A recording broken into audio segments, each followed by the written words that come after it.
Rosa here in the Rosa Stringworks Workshop. Got something a little bit different for you today, but very pertinent to instrument repair. I see and do a lot of this. What is this? Well, here it is right here. See this case? It's a giant cello case, but see the handle? That handle wasn't there a little while ago. I'll show you just how I fix these kinds of problems. Case handles are always a problem, it seems to me. Especially on older cases, so many old cases come in without a handle or a broken handle or whatever, and we have to repair them from time to time. So in this little short video, we'll show you how we do that. Thanks for watching. This cello has a large case that came with it here, and all of the handles are broken off. They're all a nylon type handle, and they're all just broke off. They're riveted on here. I'm going to drill these rivets out and see if I can't fix this handle with some new pieces of nylon. I think I've got some strapping, for like ratchet straps that might work. So I'm going to give it a shot and see what happens. I realize this is very dark. You probably can't see what I'm doing, but there's two rivets right here that hold that handle pad on, and there's two more on this other side that you can't see at all. I'm going to get a drill and drill those out.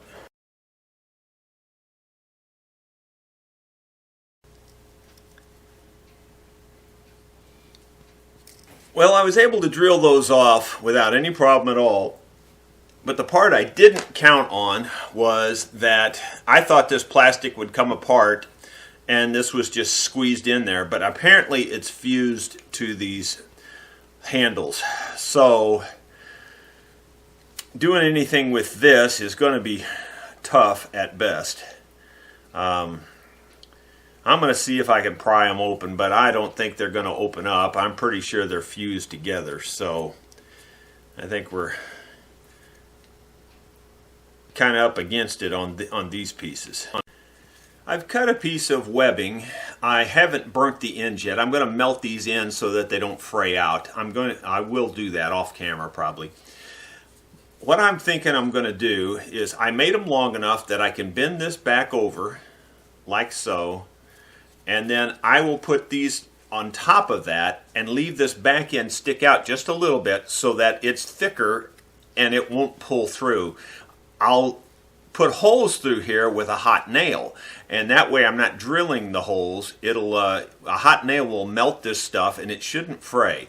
I believe it'll be plenty strong and should last a long time.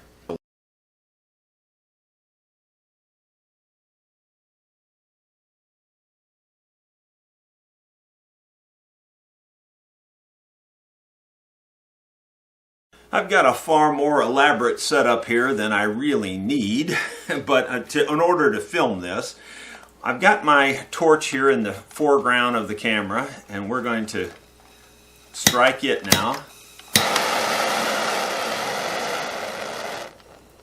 And I'm going to heat up this nail and get it, not red hot, but really warm, really hot.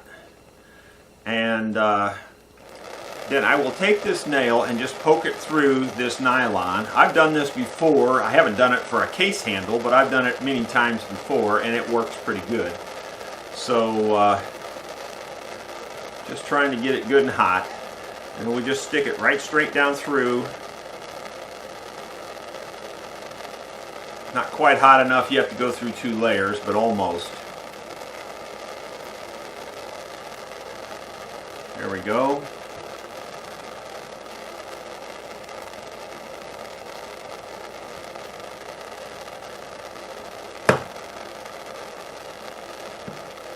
Okay, so we've got holes down through the one side. Now we'll need to do the same thing for this other end.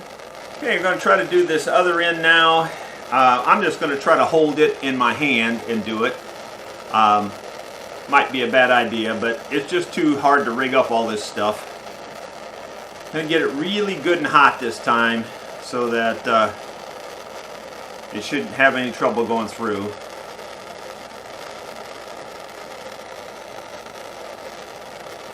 Okay, we got one. These pop rivets, and if you don't know what a pop rivet is, you put it in this gun like so, and then as you squeeze this handle, it pulls this knob here on the end, and it just keeps pulling until it expands this rivet out. And that will expand on the inside in here. And on the inside, I'm going to put a washer over that so that it'll have a bigger surface area rather than just this plastic. So it'll be pulling against this washer. I'm going to do a massive upgrade on this handle on the holding power. I'm going to 3/16 inch rivets. They used to be 1/8. So I've got to drill these holes out to 3/16.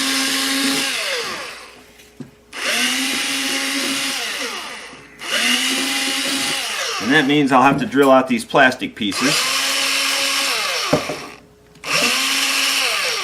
Hopefully I can get the rivet to go through the nylon, but I might have to even make that bigger.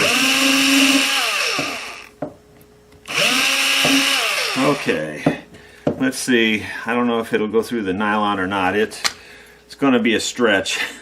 No joke, no pun intended. I'm going to probably have to ream those holes out a little bit bigger to make these work.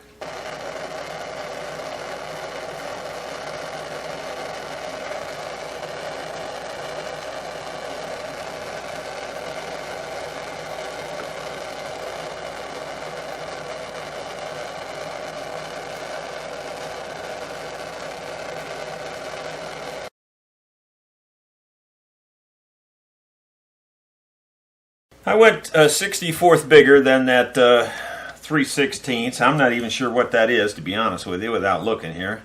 So it's 13/64 is what I used, and that fits it perfectly. I mean, really, really good. So, all right, so now we got that through there. Can we get it through here is the next question. And that may not be possible either, because it's very tight. Well, I hate to do it, but I'm going to use this drill bit, heat it up, and poke it through there, the back end of it. Got to do what you got to do.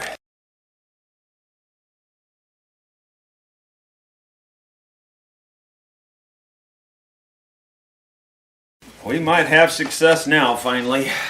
My goodness, this is far harder than I was anticipating. There you go. Now we're through, and it's perfect, so that's good. It's a good tight fit too, so I'm not worried about it. Just would have been nice. Wouldn't be just so much complications. There we go. Got both of them through there. Now we'll put both of those through here if we can get lucky on that as well.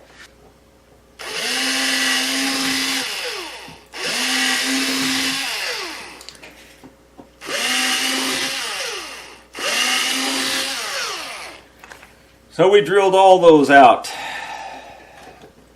Now we can get it in there. Just barely gets it in there.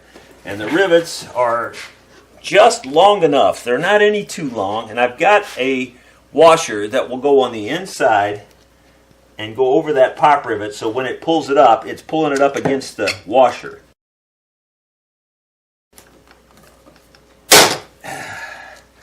I didn't think that was ever going to break. Boy, that's tight. That ought to make a good handle. I think it's going to be perfect. Man, now that handle's not coming off of there anytime soon.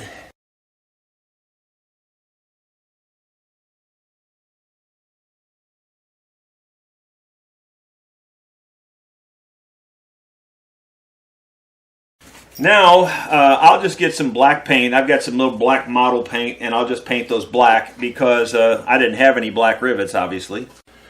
Okay, I've got some of this old black model paint, and we'll just paint those rivets black, and then nobody will ever know.